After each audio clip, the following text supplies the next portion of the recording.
What's good, y'all, and welcome back to another Rosemary Ranks episode, where this time we are ranking our top 10 Halloween movies, spooky movies, scary movies, just Halloween time, fun time movies.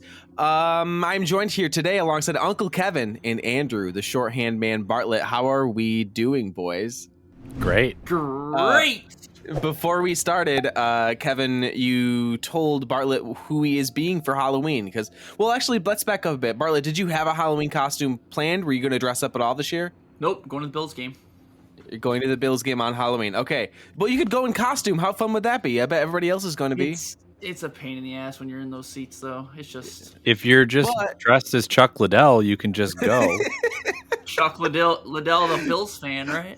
So yeah, that's what we've established is Bartlett has given himself like a chop situation. He's given himself a mohawk. So Kevin said it's Chuck Liddell. So he's just going to go to the Bills game on Halloween day as Chuck Liddell. But not just any Chuck Liddell, Kevin. Can't even imagine what his pubes look like right now. Like, if that's the part you're showing to the world, what are you hiding? It's just a box. Yeah. He just, no, it's an octagon. I was going to say landing strip, but yours was way funnier. Yeah. Kevin, you and I already discussed Halloween costumes. The seasonal section, the new Rosemary podcast that's on podcast feeds, and 2 episodes out there, doing a 3rd one soon. You should check it out wherever Bartlett's pointing. All right, so we're ranking Halloween movies. And to set this up, the way we went about doing this is that we each made a list of like 20 or so Halloween movies that we think would make like an all-time list. I'm eating Skittles right now, and I didn't realize how impactful it was going to be on my salvation. From those lists, 9 movies were unanimous amongst the 3 of us. So we made the list of 20, broke it down to a solid 9, but we needed to get to 10 because we're trying to rank our top 10 movies here. So then we looked at how many movies at least 2 out of the 3 of us had on both of our lists, which gave us 11 movies. So we had to rank a separate list until we could get to our actual list. So we ranked those 11 movies, sent them into Bartlett. Bartlett averaged them out and got the unanimous pick as to what the 10th movie that we'd be ranking would be, and that gave us our top 10. Lists within lists, guys, but only Bartlett has that list right now. He only has the master list. Kevin and I know what 10 movies are going to be on it because we had to rank them, but we don't know what order we ended up getting them in after all of our opinions were shared. Can I just throw out there also, as far as calling them Halloween movies, one thing that I think we kind of ran into early on is that there aren't a ton of movies that are strictly Halloween movies. So we did kind of open it up a little bit to be the types of movies you would want to watch in this season. So spooky movies, scary movies, things like that, because there really aren't a ton of movies that are like strictly Halloween. I mean, beyond like Hocus Pocus, Hubie Halloween, like Halloweentown, like things like that have like a true Halloween vibe. There's not a ton of them. So we kind of had to like open it up and just say, Stephen King movies and slasher movies and things like that, or, like, scary movies. I even remember when we first talked about doing the Halloween movies podcast, it was probably at the end of like the Black Widow episode that we did. Yeah. I remember me saying specifically, we're only ranking Halloween movies. I want to make the ultimate Halloween movie list. And like, if you were to do that, it would literally just be a bunch of the movie Halloween, all the different iterations and sequels of it. Yeah. And then a couple others thrown in. So yeah, we threw that out the window. It's Halloween movies, but movies that you'd want to watch during Halloween. But hey, not to get too off topic here, but I did watch the new Halloween Kills on Peacock last week. I literally finished it an hour ago. Oh, did you really? Yeah. Did that feel like it was not a complete movie? Like they basically No, literally. So I wasn't paying attention to the time at all. And when it ended, I was just like, wait. That was the end. Like it didn't. Yeah. Nothing happened. Yeah. No resolution. There's really not. The more I thought about it, like there's not a story in that. It's literally just that like Michael's not dead from the previous movie. He kills some people, and then it ends. It was extremely lackluster too, because like I get it, the whole premise of that movie, which we're gonna go into spoilers because it's on Peacock. Yeah. Fuck you. Yeah.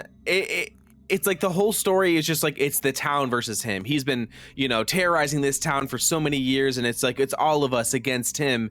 And then it all culminates to like not like a big scene. It just culminates to like the town just taking turns beating the shit out of him. Like, Yeah. they kind of just take turns knocking the shit out of him a little bit until he's like beat up, and like that was the resolution. And then he's just like, psych, not dead, and kills them all.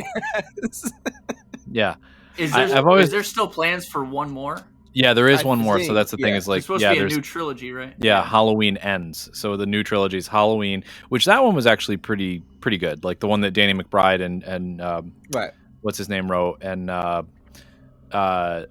so that one was pretty enjoyable, I thought. And then they made Halloween Kills and now Halloween Ends, which they kind of had to do because Laurie is literally in a hospital bed the entire movie. So they need her to come back. Yeah, I didn't care for it. I did not care for it at all. So you know what? It was I watched it late in the year, so it didn't get included in my list. But had I seen it earlier, I wouldn't have ever ranked it in here anyway. So it doesn't matter. Before we get into the actual list, I feel like we need to air some grievances, though. So before we get in, because we already know what movies are going to be in the top 10, so we need to talk about the movies that did not make it. Is there any that are just like that you want to shout out? You have to yell at everybody else for because it's not included. What are you mad about, or what do you want to bring up? Well, I think everybody knows that I'm mad that Frankenstein and Dracula, the ones from 1931, did not make it. They're two of my favorite, not just scary movies, two of my favorite movies of all time. Right. This is an ad that's happening right now in the back. I don't know if this will actually show up in the final thing, but like the real thing I'm watching is a black and white movie with Frankenstein and the Wolfman. This is my protest right here. Movies were scarier in black and white. They didn't have CGI. They did more with a lot less. You had to do more with music and lighting and stuff like that. And that type of movie feels like Halloween to me. And I would have been upset if either of them got left off. The fact that both of them got left off is an absolute travesty, and you guys are peasants. And that's the only thing I can think. Go ahead, Bartlett. I was going to say there's one movie that I'm not necessarily pissed off. You're not going to address what Kevin just said. We have to address what Kevin just said, though. Kevin, all right, go ahead. I didn't include them in my list because I haven't watched them. So I do like older movies, and I do like black and white movies, and like I probably would enjoy them once I watched them, but since I hadn't, I couldn't put it in my initial list, so that's why I didn't make it. Bartlett, I assume the same for you? Yeah, basically. Sorry. Before the next Halloween, you should both watch those movies. They're great. Every year we'll watch more and re-rank. They were both not the one you're watching now, but the actual Dracula, actual Frankenstein. Oh no, Frankenstein versus Wolfman is trash. This should not be on the list. It's just what was available on Peacock. Yeah. Well, those two OG ones, they were on my list, and they were on my list mainly to get me to watch them. Gotcha. Okay. But they didn't make the list, and they didn't make my time. I guess I have two that I'm surprised. One that I'm pissed that didn't really make it, and the other one I'm just surprised it didn't end up on anyone else's list but mine. And the first one is Young Frankenstein, which I know that was on a couple lists. That did make that wave of second movies that got snubbed tonight when we made that final revision. The other one that I'm actually just genuinely surprised didn't make more lists is Great Pumpkin Charlie Brown. It's not a movie. It's 20 minutes long. It's a special. It counts. I think it counts. Doesn't count. So I have in the bottom, I have shout out to, because they're ones that should not be included, but I wanted to give a shout out to, and it says The Great Pumpkin, which I watched again last night. It's not a movie. Like, movies need to be movies. Like, this is a special. So it's like if I'm ranking Christmas movies, I'm not gonna rate up there the Charlie Brown Christmas special. I mean, that's a whole separate conversation of ranking special / TV shows. That's the EP versus full length argument all over again. I would say, does the length really constitute whether there's a film or a TV show? I've been told forever that length does not matter. So, goddamn. Other ones that I wanted to bring up: Nightmare Before Christmas. What the fuck, guys? No, it's a Christmas movie. You Christmas idiot. movie. It's a Halloween movie. It's the director not. Says so. Christmas is in the title, dipshit. But listen, it doesn't. But it's the Nightmare Before Christmas. The movie is the movie's about the spirit Halloween. of Christmas. No, because it's not a Christmas movie. Because I'm not going to watch it after Christmas because it's so spooky and Halloween. So you're retroactively going back to Halloween things which don't feel right in November, December. Where in October you can watch it as a Halloween movie because Christmas is still coming. That's afterwards. So you're getting like a little tease of Christmas and Halloween at the same time. No, a Halloween movie would be Santa Claus learning about Halloween. You're watching a movie about a skeleton learning about Christmas. That movie's about Christmas. But he ultimately decides to return to Halloweentown, the So place that he fucking what? lives and breathes. You know what I mean? It's a Halloween movie. The other two that I needed to bring up was, of course, Trick or Treat, which I know, again, the next two are the same exact thing. Trick or Treat and Hubie Halloween. Both not good movies. They're not really good. But they are perfect Halloween movies because they do everything that I want to do when I just want to sit on the couch and like flip on a Halloween thing in the background. It's like, it just needs to make me feel like it's Halloween. It's got to happen on Halloween night. There's got to be candy and like there's got to be witches and like it's just like every little trope of Halloween you can possibly think of, like kids running down the street trick-or-treating and stuff, like make me feel like it's the night of Halloween. And that's what I love in a Halloween movie, and that's what those two do for me. It's a pretty liberal usage of the word perfect, but sure, you do you. Yeah. Halloween movie, perfect. It's just, it does everything a Halloween movie needs to. So I reached out to my friend Corey Bartlett, or Corey Barkley, aka HK, because he could not be with us tonight for this, but I know that he was a Hubie Halloween fan as well, so he prepared a statement. It coincides with what I have my feelings on Hubie Halloween. Hubie Halloween, corny as it may be, just embodies the spirit of Halloween. Not much more to say than that. Sandler is a charming, lovable idiot as always, and an old lady has a shirt that says boner donor. What's not to love, Kevin? I'm fucking glad he's not here.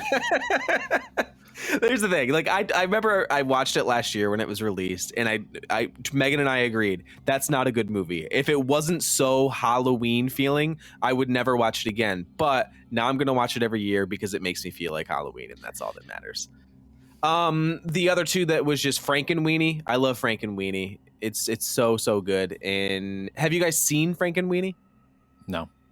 Oh, it's on Disney Plus. I highly suggest it. It's very sad. You will cry twice in that movie. But it's very, very good, and you should watch it. And Monster Squad, which I watched for the first time this year. I really like Monster Squad, even though it doesn't really hold up in these days because they use words that we don't use anymore, and that we probably should have never used. And then the last one I had was Child's Play. You know, I grew up watching those little Child's Play movies and Chucky and shit, and the fact that he wasn't included in these was a little bummer. Yeah. Who the fuck put Harry Potter on their list as a Halloween movie? Must have been HK. No, I think that was me. There's one Harry Potter movie that has Halloween in it. Oh. Prisoner of So Azkaban. you included it. Oh yeah, they do that. They sing double toil and trouble and stuff. They have the jack-o'-lanterns. So that's pretty much it. The other shout outs I had were the new Fear Street. Those 3 movies that were released on Netflix this year were like surprisingly good, and you could watch those during Halloween time because people wear masks and stuff. And Halloween episodes, That 70s Show and Community have 2 of the best Halloween episodes. Brooklyn Nine-Nine. Oh, the Halloween heist every year. Yeah, you're right. A lot of good TV specials, which maybe we'll do another time. Simpsons, Treehouse of Horror too, another classic. Bob's Burgers always has good Halloween episodes too. Yep. They do good ones.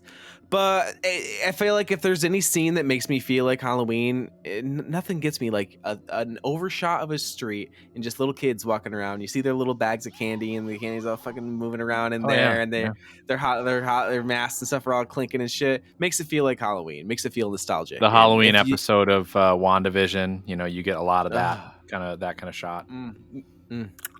Right here. All right, without wasting any more time, Bartlett, let's start at number 10. Let's make our way through this list. So, disclaimer, I did not take the time to do all the homework on who the publisher or the producers and the directors were. So if you guys want to chime in with that fun tidbit info, because I know Kevin knows probably all of them, feel free. So coming in at number 10 is Hocus Pocus. I made the list. Kevin, it didn't work. It made the original 9 list, though. All right, so I have a question then. Bartlett, what did you rank that movie? I ranked it 9. Kevin? Out of 10. I ranked it dead last, I believe. 12th, right? Well, I ranked it 10. Ended up 10. You guys both put 10 on it. Gotcha. Anything to say on Hocus Pocus? I thought I ranked it 11. You could have, but we pulled those 2 movies out. Remember? Oh, that's right. So it got shifted. It shifted up. Okay. Yeah. See, Kevin and I talked about this the other day, actually, and like he said it to me. He was just like, "Here's the deal, man. I don't want to include Halloweentown or Hocus Pocus," and I was like, "Neither do I." So like it wasn't a conspiring because we both kind of just agreed on this without even having to say it, but we were gonna just go 11-12 on both of them. It was light collusion. I think my rebuttal to that, and one that didn't make the list, Halloweentown, is basically the same argument you have for Hubie Halloween. Yeah, it's that nostalgic Halloween factor is all. So. Right, but my main thing was I've never seen Halloweentown, and I just didn't want to watch it. So I figured if I ranked it low enough and it fell off the list, I wouldn't have to watch it. Yeah, it's like I know Hocus Pocus, everybody loves it, and it's on every year, and yada yada yada. But like witches just don't do much for me. Like that's just not the kind of spooky that I want.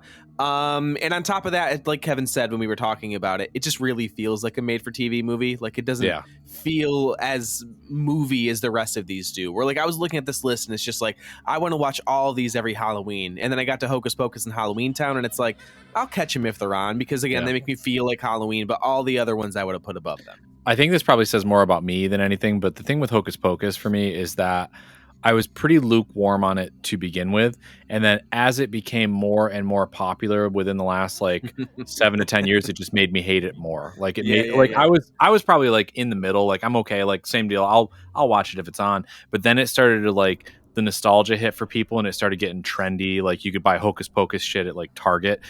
Mm-hmm. Yeah, I'm out at that point. Like and again, that probably says more about me that like, oh, this is getting popular. I hate it, but there I am. Ready to move on? Moving on, number 9. Friday the 13th. Uno, the OG, the 1980 entry to the series. Which I was just watching 20 minutes ago. I guess I'll chime in first. I ranked it dead last out of the 10. Okay. I'd actually never seen the original Friday the 13th, and it's not good. Yeah, it's not good. I respect the fact Jason's barely in it.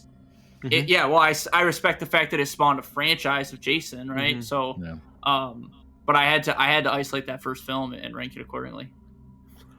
Yeah, for me, it's like I like it for what it is because it's also nostalgia for me. Because Kevin, and I'll need your help with this one. When I was very, very little, I don't even know how old, very little, maybe 8 years old, the neighbor like across the street was like my brother's age, and they're 4 years older than me, so maybe they were like 13 or something. We would go into like their basement, and they had these big giant discs of movies. They looked like vinyl records, but they played movies. And it was like this big. And I remember she had like Friday the 13th movies, and we put them in whatever this machine was and watched like these old Friday the 13th movies. And for some reason that franchise like sticks out to me just for that reason. I know the movies aren't that good, but something about just like, the summer camp, whatever. And then like Laserdisc or something. I think some sort of Laserdisc. Like I don't know enough about like that old technology to know exactly what it was, but I just remember it was a big disc because it was so weird. Yeah. Maybe I dreamed it. I could have fucking dreamed it because when you think that far away when you were young, sometimes things are dreams and sometimes they were real. You never know. Maybe the whole thing's a dream. All right. Moving on. Not really. I mean, I think I already chimed in as much as I want to talk about that movie too. I think, respect it for spawning essentially an entire genre. But as a standalone film, like it's pretty weak. Did you guys want me to list off what we all ranked it, or? I'm pretty sure it was all towards the back end. Yeah, 10, 8, 9. All right, moving on. Number 8. Coming in number 8, we have the 1988 film by Tim Burton, Beetlejuice. Nice. So I just rewatched Beetlejuice for the first time in, 15 years. Last week, I think it was like last Wednesday or something. Not as good as I remember. Like it's a fine movie, but like, I don't know, it just feels like it all takes place in the same house, which it kind of does.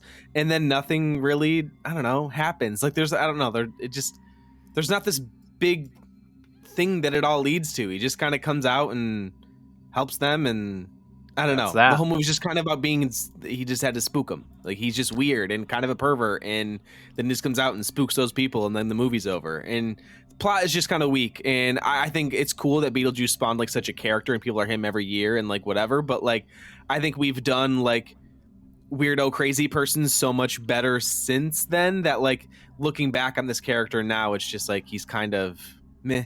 Could I you agree. see, and maybe it's nothing we ever want, could you ever see them rebooting it and doing a remake of it? 100%. I think they would do it so much better. I That's think what they're I already wonder if it doing. There's already a sequel in the works. I will confirm. Oh, is there? Yeah, hold please. Yeah, I just think like you can take that character and make him so much better. Like nothing he said was funny. It was just kind of Right. creepy and weird. We're like, you need that character to be the comic relief, I feel. And he wasn't comical. Like he was just kind of like, and especially because things the way they don't hold up in 2021. It's like everything he said, it was just kind of cringy and like, ugh, Yeah, you know what I mean? there's a lot of cringe in that movie. I Yeah. was about to say that. So like you could All right, do so- that type of movie again. In development already. Tim Burton's back. Beetlejuice 2. No cast confirmed at this point. However, Tim Burton stated in an interview back in 2017 he would only do it if Michael Keaton would come back. Interesting. So it sounds like that's kind of in development hell. Does it say Yeah. it's actually supposed to be a sequel? Yeah.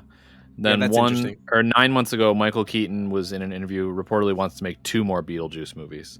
All right, let's Next. move on to number 7, 1984, the follow-up to... Oh, actually, I'm not going to say that. It's Nightmare on Elm Street. Okay. Okay. Little bit contrasting votes or rankings between us. Corey came in with 9th in it. We both put 5 for Nightmare. But it comes in consensus 7th. Yeah, I that one's like- at the bottom for me only because like there's something I always found creepy about. Like, and he's supposed to be. Yeah. He's supposed to be Yeah. creepy, but like the nails and the whole thing is just like Yeah. I don't like it. I just don't like it. I definitely have a soft spot for that movie because I went to SUNY Potsdam, so I lived in Potsdam for 4 years, and that's a big movie there because Elm Street is in Potsdam, and there's like a basement under part of the old Clarkson building that inspired Wes Craven to write the boiler room scene and stuff. And like there's a house on Elm Street that is the basis for Nancy's house in the movie. It's since been torn down, and there was like a huge deal about that a few years back. So part of like being in Potsdam, like you feel a little bit closer to that movie in a sense. Like I think on balance, if I didn't have that experience with it, is it a great movie? Probably not. But I would say what I appreciate about that movie is it took the slasher movie and elevated it, added like an extra component to it, like the psychological terror aspect as opposed to just a person with a knife chasing someone. So I appreciate it for that. And I do not now, nor have I ever really liked Johnny Depp. So it was pretty cool to watch him die in like a sea of blood inside his bedroom. Yeah, that was before he had this weird accent too, wasn't it? Yeah. My thoughts on it are kind of the same as what you guys said, and I think this will kind of sum up my opinion on it too. Is it was the only one that I went back and rewatched, and then wanted to watch the rest of them because I've never seen them all. I've seen some here and there in bits and pieces. First of all, the second one is absolute trash. Don't even watch it. The third one actually was surprisingly my favorite of the ones I've rewatched so far. I think I'm only partway into 4, but and I've never watched the remake, the 2010 remake. I have seen that one, and it brings nothing new to the movie besides improved special effects. Okay. But Freddy versus Jason, you guys said, is actually worth watching because it's just ridiculous. It's Oh, fun. have you never seen that? It's just So my brother had the DVD of it, and I remember like going into his room and like watching it in like bits and pieces. To be honest, I was probably like 12 and just looking for the boobies in the movie, like because I knew they were gonna have them. But like I remember watching it. Of course it does. I remember watching it in pieces, but like I don't think I've ever sat and like watched the entire thing. There's a scene in Freddy vs. Jason where Jason is in like a simulation of some kind. I can't remember why they did. Oh no, that was Jason X. Well, I'm going to describe it anyway. Yes. Jason X that's in outer space. Is that the one where he's purple? Yeah, kind of. Yeah. So there's a scene where he's in outer space. They put him in like this simulation to try to trap him. And the simulation is that it's like a summer camp, and there's like some girls, like there's boobies in this part, Corey. There's like some girls in like a tent and stuff to kind of lure him away. And then they cut away at one point and they cut back, and Jason has the girls in their sleeping bag, and he is just bashing them against the tree like a bat. And that's how he kills them. And that image just sticks with me, that like it's a cutaway scene. They like cut back to like the main characters doing whatever. And then when you find Jason again, he's just smashing these chicks. Anyway, Yeah, I think does that get all like this real slashers out of the way? No, I thought it definitely not. did. Oh wait, no, not. There's that. No. There's that one. No. Yeah. Okay. We'll get there. Go on, Bartlett. All right, moving up to number 6 on the list. Casper, 1995. Casper the Friendly Ghost. I have a lot to say about this. This was there are very few movies that I will remember from my childhood as like being my favorite movie. Casper was one of them. Rewatched that movie over and over and over again, even when it wasn't Halloween. I remember getting it, I think for like whatever year it came out. I got it for Easter or Christmas or something as a gift because I had a copy and we just watched it all the time. I remember my grandparents had a copy too, and we watched it over there too. My neighbor, which was my cousin, her cat had kittens. I named one of them Casper because it was a white cat. Loved this movie growing up. Watched it again for the first time in a long time, like a bunch of these, last year with Megan.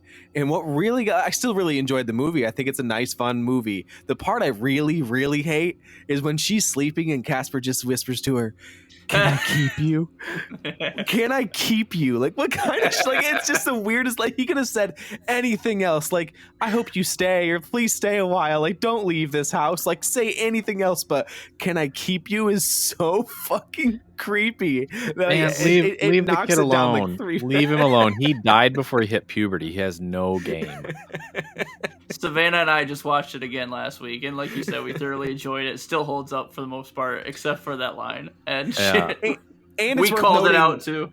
That this is a Halloween movie because it takes place around Halloween, and then there's a Halloween party at the end. So I feel really good about ranking this one high up. I had it at what I have it at, Bartlett?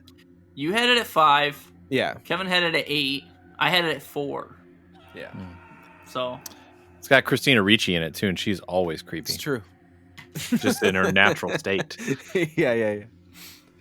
All right, go on. Moving on to number 5 is the 2017 remake of It. So knows Kevin, Pennywise. you brought up bringing in like the psychological element into these type of movies with Nightmare on Elm Street. I love what this movie did with that. I think It is just a really good horror movie. It's just a really good movie in general. Like, it's filmed really well. The jump scares are earned. Like, everything about it is just like paced really well. The kids are hilarious. There's that little bit of comedy also with their banter together. I just think it works on every level. I love this movie. Yeah. Great flick. And we had the same reaction. You and I watched the sequel together, and though we did enjoy it, the kids are so much better. And there's just something about like the juxtaposition of like the innocence versus the like the insane clown and stuff. It just absolutely works. Yeah, because like as a kid, you're just like, "Fuck this clown, let's go get him," and it like makes sense. But like as an adult, if you were to just be like, "Let's all get together as adults and like go kill this clown," it's like, "Nah, dog, y'all got jobs and shit. Like just go, like you'd be smarter than this." You know what I mean? Yeah. And like they're like even just like the banter together and just like the way they got along together. It was more fun in It than it was in the sequel. Bill Hader, would you rank it as? Bartlett? What are you asking? So, I ranked it at 6. Okay. You ranked it at 6. Yep. Kevin ranked it at 4. Cool. I respect that, Kevin. I'm glad that somebody else ranked it higher than me because like I felt bad about putting it at 6, but it's just the way it worked out. Yeah. Well, that's kind of the comment on all these, right? So, I mean, even the 8, 9, and 10, like in the grand scheme of movies of the master list, the original master list, like they're all up there, you know? Yeah. All right, so moving on to number 4 comes 1996's slasher Scream. The King Slasher. The best slasher. Yes. Because it's so self-aware. It just like it knows what it is, it knows what it's doing, it makes fun of itself. It's very just meta in that way, and it's just like, I don't know, it works. It works as a slasher, it works as a little bit of a comedy, and just it gives you everything you need. Yeah. You have to love slasher movies, I think, to enjoy it, but you also have to recognize what's wrong with all of them. Like I thoroughly enjoy some of those old ones, and we've covered this ground already. Nightmare on Elm Street, Friday the 13th, to a lesser extent, the Child's Play, things like that. Like you have to kind of enjoy that, and then Scream is the ultimate slasher because it delivers on all of the stuff you want from a slasher movie: the chases, the jump scares, the bloody kills, and things. but that meta humor that's so self-aware and like so intelligent and so well done is what makes it so great. And I love so much more also that it's a movie that's so meta that it goes over the heads of like idiots too. Like there's idiots that just enjoy Scream as a slasher movie and can't see those layers, and that's fine. Like if you want to just enjoy it as a slasher movie, that's fine. You're welcome to be a moron, but like it's cool that it works on so many levels. You know, yeah, I mean, like all the and scenes not to where be he's too just pretentious, I just called a bunch of people idiots, but like I'm gonna stand by that statement. Actually, I'll stand by it. But yeah, like the scene where he's just he says, "I'll be right back," and like, "Oh, don't say I'll be right back. It means you're never gonna come back." And it's just like that's the self-awareness that like I love about it. It's how it set itself apart from the others. Because it could have just been Jamie Kennedy's never slasher. Reached a height like that before. You know, yes, he did, dude. In Malibu's Most Wanted. Get out of here. I actually was the lowest on it. I ranked it 7th, and I think it was purely like I think Scary Movie ruined Scream for me in a way. Yeah, I mean, if you saw that first, then yeah. And I saw that first before I saw any of the Scream, so I think that just kind of spoiled it for me. But in a sense, Scary Movie is exactly what I was talking about before, is that people that didn't get that it was a joke, like there's no reason to make a parody of Scream. Scream itself is a parody. You know, it's poking fun at slashers. So like the people who made Scary Movie are the morons I'm talking about. They saw Scream just on face value for what it was, just a simple slasher movie, and they're like, let's make fun of this. And it's like, no, Scream's already making fun of stuff. You can't, that'd be like me making a spoof of Airplane. Or the exact like opposite. It's like they saw that and saw what they were doing, and like, what if we just completely leaned into it and made a comedy? Like it could have been what gave them the idea to do Scary Movie. You know what I mean? They watched it and said, we can just take this a step further and make this like a straight up comedy. I think we're giving the Wayans brothers too much credit. I'm going to give them the credit. Bartlett, move on. Moving on. We're in the top 3 now, boys. Let's Coming go. in number 3 is the titular film, Halloween, 1978. Whoa. Okay. I want to say right now that so this list has gone into the same what my top 3 are. What about you guys? Hold please. Yeah, yes for me. Oop, hold on. So no, because I had Scream in the top 3. Gotcha. Okay, so this goes into what my top 3 were, and so it's Halloween. Okay, surprising. Go on, Bartlett. Let's hear from you first. I don't know. It's God. Was this the first slasher film? 1978. Yeah, 78. Yeah. So that would be the were first. Were there many? I mean, there were like old school ones, but were there any franchises that spawned? I think this is the one that really set up the rest of them. I don't know. It's Michael Myers. What more is there to say? He's iconic look, iconic figure. Everybody knows who he is. They're still making movies that may or may not be good these days. I was just driving down the street, not today, last week, but I was driving down the street just coming home from work, and there was somebody dressed up fully in a Michael Myers costume, holding the hand of who I'm assuming was his daughter, and just walking down the sidewalk. Why not? Loved it. I loved it. So I'll say it right now. This was my number 1. I had this ranked number 1 for the 100% fact that it's just like it did both things. It's a good slasher. It's iconic. It makes me feel like Halloween because it takes place on Halloween. The name of the movie is Halloween, so like it gives me the Halloweenness that I want. It gives me that old movie thing, which like when an older movie just feels more. I don't know if it's an older Halloween movie, it feels more Halloween than a newer one. If it's an older Christmas movie, it feels more Christmassy than an old. They talk different. The black and white. There's something about it that just like feels different when you're watching it, and like Halloween gives me that because it's so old. So it checks off all the boxes. So if you had to sit me down in front of a TV and say it's October 31st, you have to watch a Halloween movie, I think that's the one that I would say, okay, let's do this. Yeah, I actually absolutely. think it's a Christmas movie. Fuck you. It is, no, I can't defend that. But there's I think I want to give a shout out in this one to one of the more iconic scores of all. Yeah. I mean, because think about like the other classic slasher movies we've talked about, like Friday the 13th and it's not a score. Right. It's a sound effect. Right. So like there's not as much of a musical note that's so associated with it, whereas like Halloween has that like that awesome piano piece that's just like it's ingrained in your like your memory about that movie in the same way that like the little piano piece for like Jaws is like so well done, or like well, I guess it's an orchestral piece, but like certain pieces of music just are so iconic that like they're so tied to a feeling, and I think that you got to give credit to that too.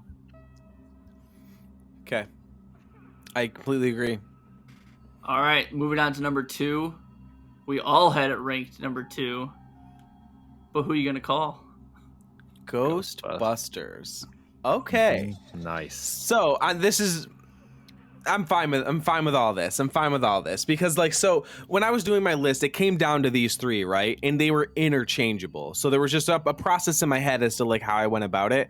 And I'm not going to spoil what number 1 is because that's what my number 3 was. So mine was in reverse order essentially. Yeah. But anyways, we'll go to Ghostbusters for now until I get to all that. Ghostbusters, I just wrapped that one up yesterday, and fantastic. Just a perfect like 90s movie that makes me feel nostalgic because it came out at a time when I was in my 80s, younger years. 80s, 1984. Sorry. Okay. Well, Ghostbusters was still a thing back then, and it feels like a movie that I watched in my childhood because I did watch it in my childhood because that's when Ghostbusters was a thing. And it's a little bit Halloween-y without being Halloween because it's about ghosts, and it's you can tell that it just is it fall during then because I feel like there's like leaves and stuff on the ground too. Either way, it feels like a movie that you watch at that time of the year. You could watch it any time of the year, but it feels like something you specifically watch now. And then like it spawned all the different Halloween costumes. Kevin, you're being a Ghostbuster again this year, and it's like when you kind of just like by default you associate ghosts with Halloween, and then you associate Ghostbusters with Halloween, and I love it.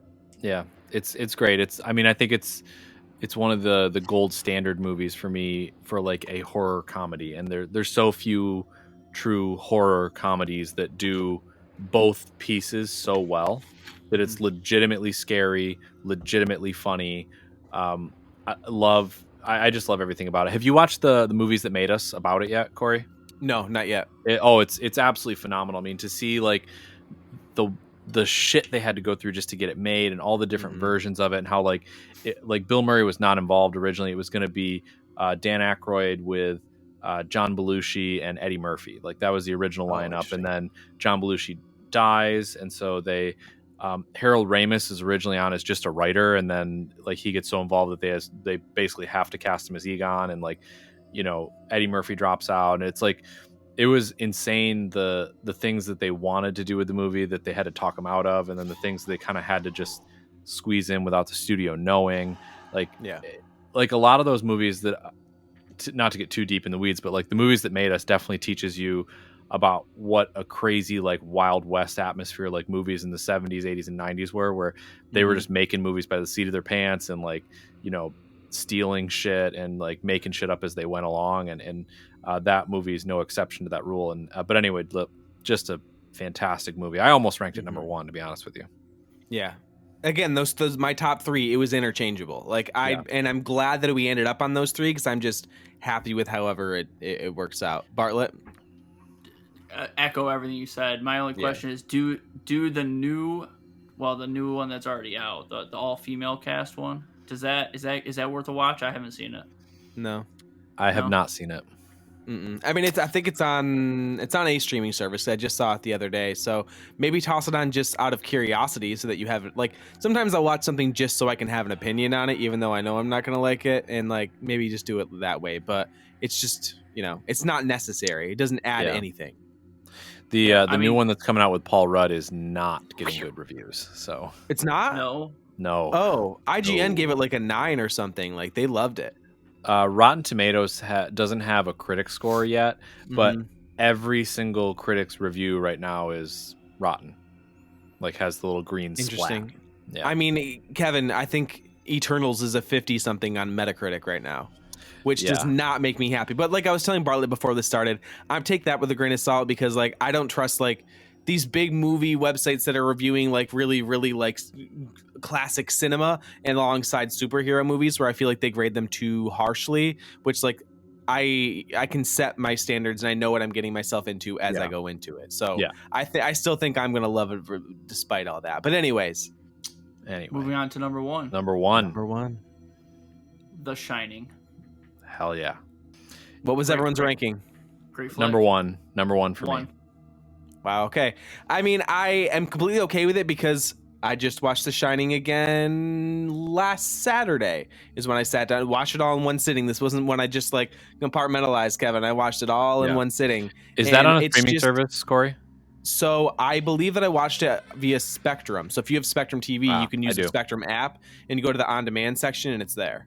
Gotcha. But yeah, The Shining is a brilliant, like fantastic, perfect, like, you know, it's everything. I mean, it's everything. It's ranked up there as in IMDb's greatest movies of all time list. It's probably in the top 10. Like it's The Shining for a reason. Like it's despite perfect. the fact that Stephen King hates that version.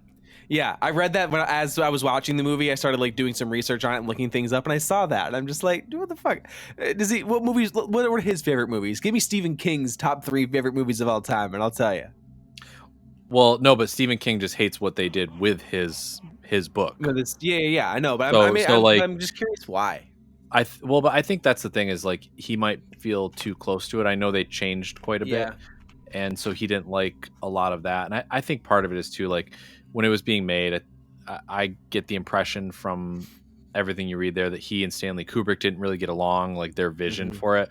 But I mean, they both were like up to their tits in coke, so I don't know if either of them really knew what was going on. Like, well, that's the thing too. Like when you're writing a novel like that, and like you can't help but create like an image in your head of what those characters look like to you, and like how these scenes look, and just the imagery of everything is in his head, but without being able to express that because it's not like he drew like pictures to go alongside it.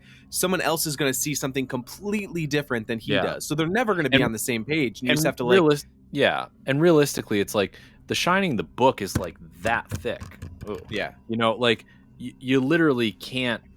That's not a movie. Like this is a movie, you know. Like so they're gonna have to cut and compartmentalize and like combine things. That's why a lot of times you see like characters get combined. Like they'll cut one character and give any lines that were crucial to that character to another character, and like you know, cut out subplots that don't really make sense or don't further the story.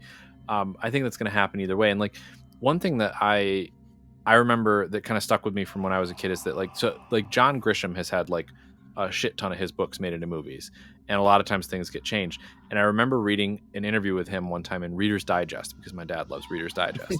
And they asked him like, you know, how do you feel that like a lot of times they change things? And he said he didn't care because it doesn't change his book. Like if you like the book still, you can still read the book. The book stays the same and the movie's a separate thing. So I think you have to separate that. That's why like I'm not a big, as much as I'm a reader, you guys know that, like I'm not a big like, well, the book was better, like because that doesn't serve a purpose. They're separate things, they're separate experiences. Like it's fine, you know.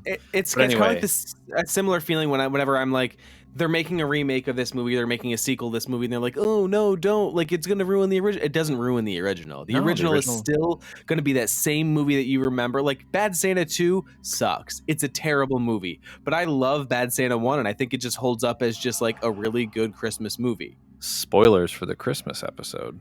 Yeah, I think Bad Santa's great. I really do. And like Bad Santa 2 sucks, and Bad Santa 2 does not ruin the first one. It's still, it's still fine as it is. This is me learning like on video that Bad Santa 2 exists. I'm gonna be honest. It was filmed. I probably knew that at one really point. Long time. Yeah. I probably was aware at some point, but now I have no recollection of that ever having been something that existed in the real world.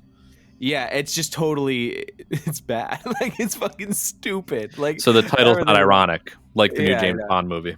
So anyway, the reason that I put The Shining number 1 as opposed to Ghostbusters, because I almost had Ghostbusters number 1, because I think on balance I do like Ghostbusters more. The reason I put The Shining number 1 is that is the scariest movie I've ever seen. Like it still scares me.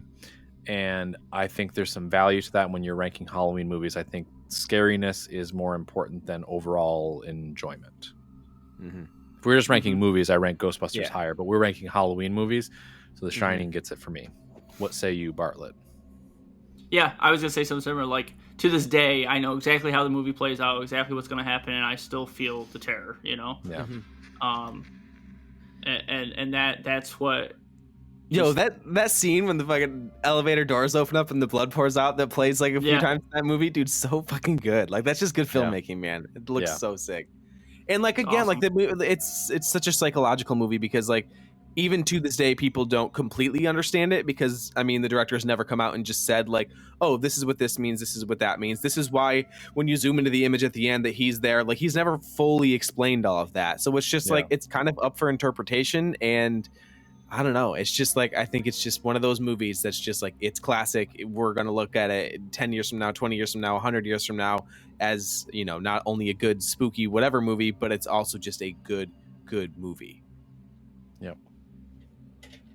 But man, no Hubie Halloween. No Hubie Halloween. Trash. Absolute trash. Did I ever have like an ultimate? No. See, because I never ranked my original list because we were told to just send to Bartlett like just a list of things. But I wish that I would. Maybe I'll go back and list that one because I'm curious where I would actually put Hubie. It wouldn't be 10 for me. It'd be higher than 10. It'd be in my 10. It'd be in the 10 because it's so Halloweeny. If I had 26 movies on my list, I would rank it 104.